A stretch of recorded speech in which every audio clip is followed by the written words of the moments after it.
Good hikers know how to get across water safely. Here's my three-step process that might help you.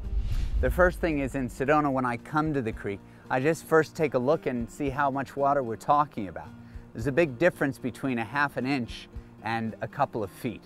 Usually in Sedona, it's going to be very small, shallow bodies of water that in some cases are so shallow, you could simply walk right through it. The second step in the process is I watch out for logs that are across the creek, and you can see some here behind me. I always think of the Incas when I see logs, who didn't have the use of the wheel, but did have the use of logs, because folks, logs roll. And they'll help you build massive ruins like Machu Picchu, but they can be very treacherous in trying to cross them. Think about trying to balance high up on a log that might be rolling and you're on a tight wire above a pool of water down below.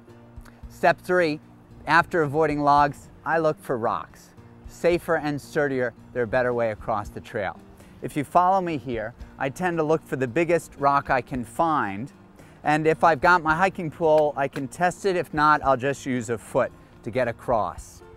I try to look for the biggest rocks because they're the most stable. In cases where there are smaller rocks, I remember the phrase about using stepping stones, just for that, for one step only. If you get onto a small rock that's not so stable, now you're the one that's in danger.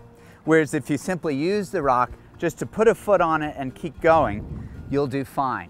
And that's why when you're looking to cross the creek and you see rocks, always think a couple of steps ahead.